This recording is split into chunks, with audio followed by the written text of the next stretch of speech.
여러분 안녕하십니까, 강신업 변호사입니다. 민주당의 윤건영 의원이라고 있죠. 윤건영 의원이 윤 대통령이 어제 경호처 간부들에게 무기 사용을 언급했다. 근데 이게 YTN에 보도가 됐어요. 아니, 대통령이 경호처 간부들을 불러다 놓고 무기 사용까지 해라. 뭐 총이 아니면 칼이라도 사용하라. 칼? 아니, 뭐 칼로 그럼 뭐 찌르라는 말입니까? 이게 말이 됩니까? 야, 이 윤건영이라는 자가, 이 자가 그 문재인 시다바리 역할을 하는 놈인데 지금도 하고 있죠. 윤 대통령이 어제 경호처 간부들과 오찬을 하면서 경호처 간부 5, 6명에게 무기 사용을 또 언급했다. 뭐 그전에도 언급을 했는데 또 언급을 했다. 칼이라도 휴대해서 경찰 무조건 막으라 라고 지시를 했다. 이런 얘기를 지금 했습니다. 근데 윤건영 의원의 얘기예요, 그냥. 근데 대통령실에서 거짓 뉴스다, 가짜 뉴스다라고 지금 나왔습니다. 윤건영은 이거에 대해서 어떻게 책임을 지려는 거죠? 윤 대통령이 경호관들에게 무기 사용을 독촉했다. 아니, 경호관들에게 무기 사용을 독촉한다? 한다 하더라도 경호처 가장 간부한테 얘기를 하지. 5, 6명을 불러놓고 그런 얘기를 한다? 분명히 이게 나갈 게 뻔한데? 바깥으로 나갈 게 뻔한데? 원래가 제가 또 다른 데서 방송에서 얘기를 했습니다마는, 우리 생방송에서 얘기를 했습니다마는, 가장 중요한 건 이 간첩 잡는 거예요. 항상 어떤 조직이든지 그 조직은 내부로부터 무너져요. 안으로부터 무너지는 것이지 밖으로부터 무너지는 경우는 오히려 적어요. 그래서 이 경호처 내에도 분명히 이 간첩들이 있을 거다. 저 민주당하고 내통하는 놈들이 있을 거다 그랬는데, 그러면 지금 윤건영 얘기는 저 경호관들 중에서 윤 대통령과 식사한 사람 중에서 그 사람이 지금 내통을 했다는 건지, 아니면 또 그 얘기를 다른 놈이 듣고서 얘기를 했다는 것인지, 이 정도 되면 윤건영이가 누구한테 들었는지를 얘기를 해야 됩니다. 윤건영이가 누구한테 들었는지 얘기를 안 하고 이 얘기를 사과도 안 하고 계속 가져간다? 이거는 어마무시한 말이기 때문에 이거는 어떻게 책임을 질 것인지 윤건영 저으로서는 제가 왜 그러지? 라는 생각이 듭니다. 자, 윤건영이 13일 더군다나 기자회견을 여는 거예요. 기자회견을 열고 윤석열 대통령이 경호처 직원들에게 무기 사용을 독촉했다는 제보를 받았다.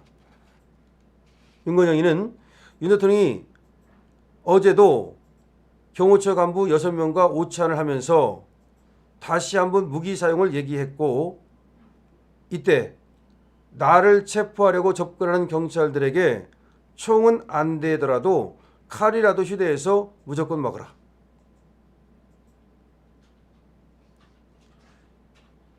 이렇게 얘기를 했다는 제보를 받았다. 그러니까 어제라고 그러면 오늘 기자회견을 한 거니까 오늘이 13일 아닙니까? 그러면 어제 일요일 날 간부 6명하고 오찬을 하면서 다시 한번 무기 사용을 얘기했고, 그럼 그전에도 무기 사용을 얘기했는데 또 무기 사용을 얘기했고, 나를 체포하려고 접근하는 경찰들에게 총은 안 되더라도 칼이라도 휴대해서 무조건 막으라고 지시를 내렸다. 윤건영이 얘기하는 거에 따르면 이날 오찬에는 김성훈 차장, 이광우 본부장, 김신 가족부장을 비롯해서 6명의 경호처 간부들이 함께 했다고 합니다. 경호처 간부가 김성훈, 여기가 지금 차장이죠. 이광우 본부장, 김신 가족부장을 비롯해 6명. 그럼 이 6명 중에서 얘기가 나온 겁니까? 아니면 다른 사람이 도청을 한 겁니까? 아니면 전해 들은 겁니까? 그러면서 윤건영은 경호법상 현 상황에서 경호관들이 총기와 칼 등 무기를 사용하는 것은 명백한 불법이다 라고 얘기를 했습니다. 그건 뭐 윤건영 얘기이기 때문에 뭐 대통령한테 우애를 가하려고 한다면 총 아니라 그거보다 더한 것도 사용할 수 있는 것으로 제가 알고 있는데, 이거는 지금 이런 얘기를 대통령실에서 하지 않았다라고, 이게 거짓 뉴스라고 분명히 얘기를 했기 때문에 윤건영은 이에 대해서 책임을 져야 될 겁니다. 지금 가짜 뉴스가 너무나 많이 나오고 있습니다.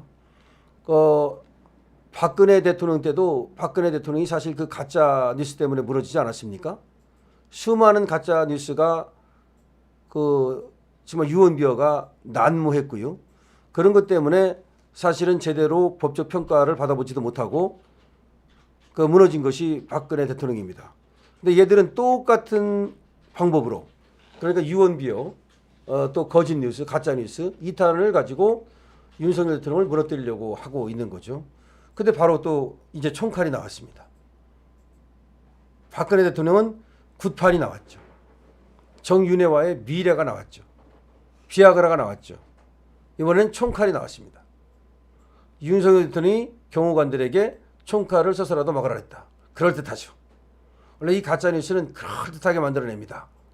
안에서 어떤 경호관들이 불만을 표시했다. 지금 경호처에 내란이 일어났다. 지금 경호처에 경호관들이 지금 웅성웅성거리고 있다. 전부 다 나오고 싶은데 못 나와가지고서 불만이 가득하다. 지금 안에서 윤석열 대통령이 술을 엄청나게 퍼먹고 있다. 예를 들어서 안에서 뭐를 했다. 그렇게 하고 싶은데 술 얘기는 일체 못하는 거 보면은 윤석열 대통령이 술을 완전히 끊었다고 지금 알려지고 있습니다. 하여튼 간에 총칼도 그럴듯하잖아요. 들어오면 총칼을 사용하라 했다. 아니 총칼을 사용하더라도 그거는 경호처 정도에서 얘기를 하는 거지. 윤 대통령이 직접 그거를 얘기합니까? 얘기를 한다 하더라도 6명한테 왜 얘기를 합니까? 그 대장한테만 얘기하면 되지.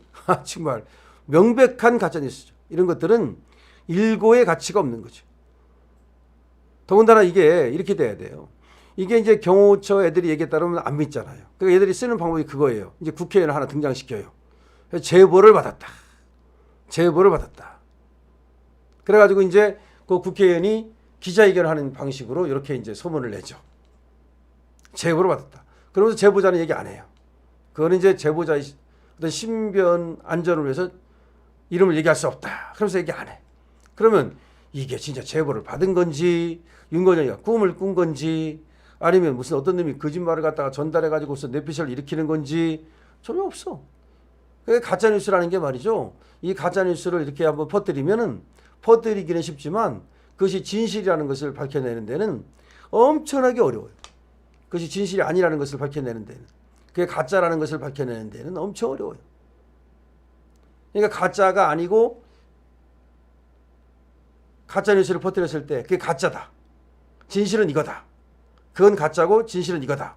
라는 것을 밝히는 것은 굉장히 어렵다는 거예요. 버섯목처럼 무슨 뒤집어 보일 수도 없고. 그걸 이용하는 거죠. 지금 벌써 윤석열 대통령 이 탄핵 그 가결 12월 14일 그거 되고 나서 딱 이제 한 달 됐죠. 그 한 달 사이에 엄청난 가짜뉴스가 지금 쏟아지고 있죠. 근데 총칼을 써서라도 막으라 했다는 가짜뉴스가 터져 나온 겁니다. 자, 지금 윤건영이라는 애도 굉장히 또 저 이름을 듣는 순간 우리는 믿을 수 없는, 제가 이제 지금 문재인의 메신저 역할을 하는 그런 문재인의 집사 역할을 하는 그 의원이에요. 의원은 의원인데 문재인 집사에 따지고 보면은. 그러니까 문재인 쪽에 서가지고 당연히 윤석열에게 대한 어떤 반감이라든지 원한 같은 게 굉장히 많겠죠. 저도 이렇게 생각하겠죠. 윤석열 우리가 검찰총장 시켜줬는데 우리의 검찰총장인 줄 알았더니 우리의 검찰총장이 안 했다. 문재인한테 배신을 때렸다. 그렇게 생각하겠죠. 그러면서 윤석열 대통령에 대한 원한과 어떤 그 분노 이런 걸 갖고 있을 것이고, 지금 그런 것이 이렇게 가짜뉴스를 퍼뜨리는데 하나의 작용을 했을 수가 있겠죠. 물론 윤건영이가 제보를 안 받았을 수도 있고 지 말대로 받았을 수도 있어요. 하지만 받았다 하더라도 그것이 진짜라고 하는 어떤 지금 근거도 없어요. 증명이 없어요. 그럼 그렇게 터뜨리면 안 되죠. 기자회견을 해서.